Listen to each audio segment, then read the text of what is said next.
नमस्कार YouTube family.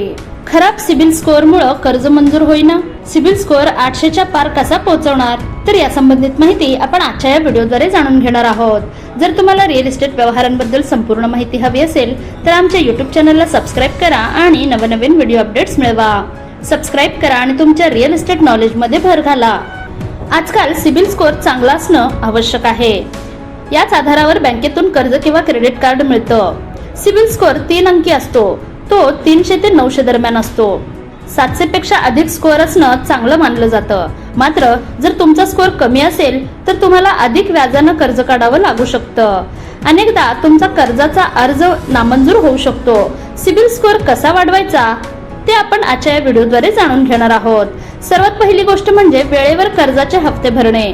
कर्जाचा हप्ता असो किंवा क्रेडिट कार्डचं बिल असो, ईएमआय उशीर न करता वेळेवर भरला पाहिजे।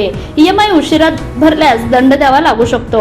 याशिवाय सिबिल स्कोअर खराब होऊ शकतो, हे टाळायला हवं। सिबिल स्कोअर चांगला ठेवण्यासाठी अजून एक महत्त्वाची गोष्ट म्हणजे जितकं कर्ज आवश्यक आहे तितकेच घ्यावे। आजकाल कर्ज घेणं सोपं झालं आहे, त्यामुळे अनेक कर्ज काढल्यानं हप्ते वाढतात।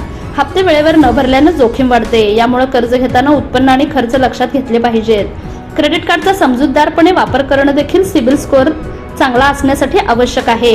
काही लोक क्रेडिट कार्डचा चुकीचा वापर करतात, मिनिमम पेमेंट सोडून इतकं रक्कम भरत नाहीत। यामुळे व्याज 42 ते 46% पर्यंत भरावा लागतं। क्रेडिट कार्डचे बिल पूर्णपणे भरण्याचा प्रयत्न करा, गरज असल्यास त्याचा वापर करा। वारंवार कर्जासाठी विविध ठिकाणी अर्ज केल्यानं तुमचा सिबिल स्कोअर खराब होऊ शकतो, कारण तुम्ही वारंवार कर्जासाठी अर्ज करताय याची माहिती मिळते। यामुळे कर्ज करण्यासाठी तुम्ही तुमची पात्रता लक्षात घ्या। सिबिल स्कोअर वारंवार तपासणे देखील महत्त्वाचं आहे। काही वेळा रिपोर्टमध्ये चूक होऊ शकते।